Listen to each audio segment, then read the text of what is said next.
안녕하세요. 세상을 이롭게 하는 남자 온달장군입니다. 얼마 전 그 요양보호사 관련해서 유튜브를 올린 적이 있어요. 자, 요양보호사 같은 경우는 일이 힘들기 때문에 봉사정신 없이 생계형으로는 하기가 참 힘든 직업이다라는 유튜브를 올린 적이 있는데 많은 사람들이 공감을 하고 또 좋은 글도 보내주셨습니다. 정말 고맙게 생각을 합니다. 그래서 오늘은 그 편에 이어서 요양보호사들이 알면 좋겠다. 실제 요양원 근무에 있어서 이제 어떤 형태의 어떤 일들이 일어나는지를 아는 게 좋겠다 싶어서 두 번째로 여러분들께 설명을 드리려고 합니다. 앞에도 제가 말씀을 드렸습니다만은 요양보호사 같은 경우는 한 달에 손에 쥐는 돈이 170만 원도 채 되지 않은 굉장히 박봉에다가 일은 굉장히 힘들다. 그래서 하기 힘들다라고 말씀을 드렸는데 이것만큼이나 굉장히 힘든 게 있어요. 제가 보기에는요. 그게 뭐냐면요. 요양원에서 요양보호사를 바라보는 아주 차가운 시선입니다.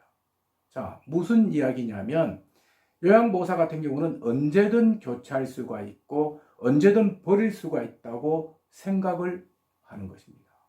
자, 그렇기 때문에 그 직장에 대해서 어떤 충성도라든지 이런 게 있을 수가 없겠죠. 예를 하나 들어보도록 하겠습니다.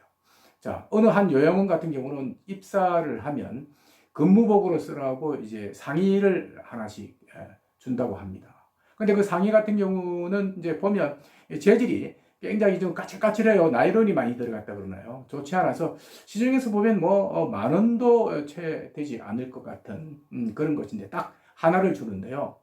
이 옷을 몇 개월을 쓰던 간에 퇴직할 때는 반드시 반납을 하라는 거죠. 그리고 반납을 하지 않으면 변상 조치를 하겠다는 겁니다.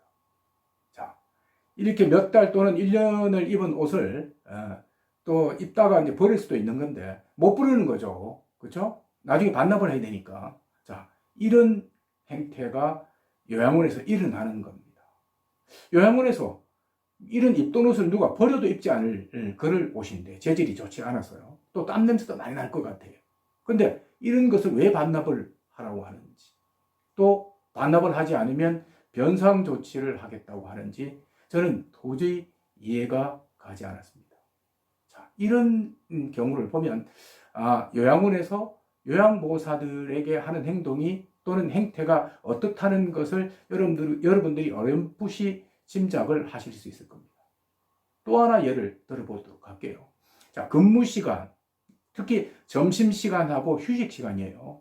자, 점심시간 같은 경우는 하루에 1시간 정도 직장마다 다 보장이 되어 있습니다. 밥도 같이 먹으러 가고 그런 것인데 요양원 같은 경우는 이제 그렇게 못하죠. 왜? 어르신들이 계시기 때문에. 그래서 먼저 밥을 먹고 또 뒤에 사람이 교대를 해주는 그런 형태로 하고 점심시간도 그렇게 나눠서 쉬도록 그렇게 근무표에는 올라와 있어요. 그런데 실질적으로 지켜지지 않아요.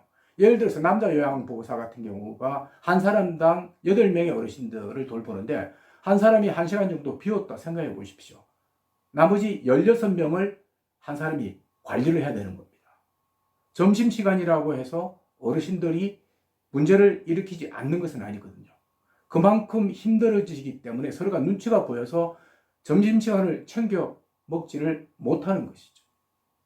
그리고 휴식시간도 마찬가지입니다. 일이 너무 힘드니까 약 3시간 정도를 하고 30분 정도 쉬고 이렇게 노동부에 보고를 해놓고 있어요. 또 근무표도 그렇게 해놨는데 실질적으로 지켜지지는 않아요. 왜냐하면 어르신들이 곁에 계시니까 항상 이머전시거든요.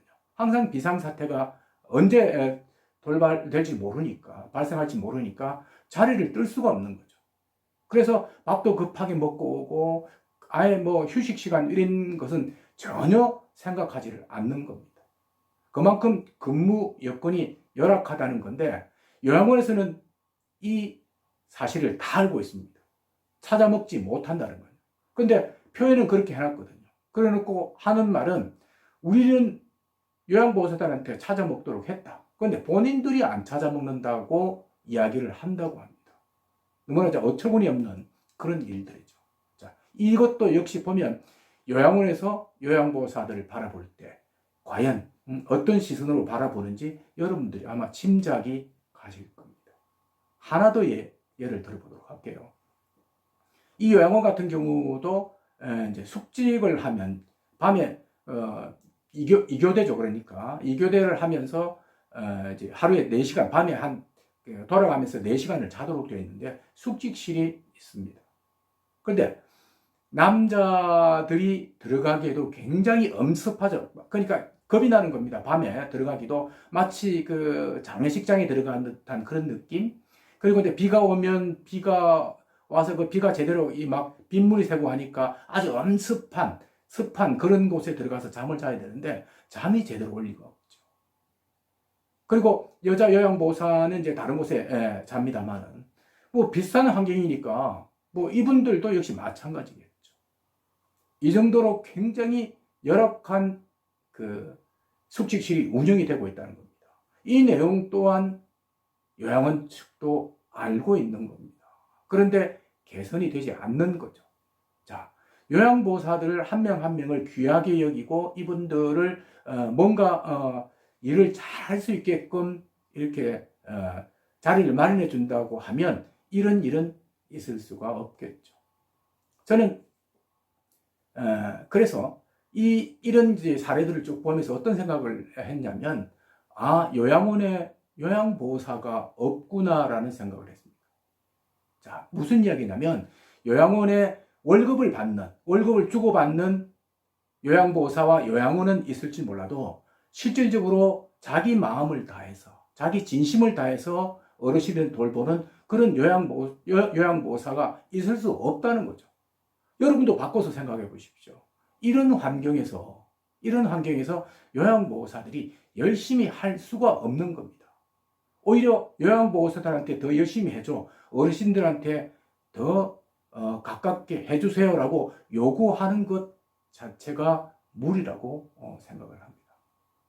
제가 알고 있기로는 전국의 요양원이 약 3,300개 이상이 되는 것으로 알고 있습니다. 그런데 과연 요양보호사들을 진심으로 위하고 또 진정으로 대해서 정말 열심히 일을 할 수 있도록 근무 여건을 만들어주는 요양원이 과연 몇 곳이나 될까요? 제가 보기에는요, 요양보호사가 바로 서야 요양원이 바로 선다고 생각을 합니다. 또 요양보호사가 제대로 근무를 해야 거기에 계신 우리 어르신들이 보다 행복하고 따뜻하게 생활을 할 수 있다고 저는 생각을 합니다.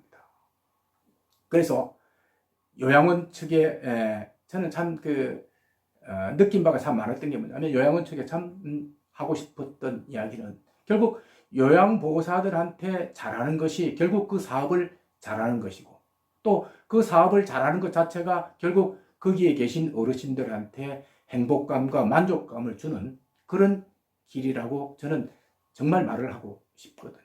비록 이 유튜브가 얼마만큼의 많은 사람들이 볼 수 있을지는 모르겠지만은 이런 내용들을 보다 많은 요양원을 운영하시는 분들이 보셔서 이런 부분들을 한꺼번에 바꿔나가지 않더라도 하나하나 개선될 수 있었으면 좋겠습니다.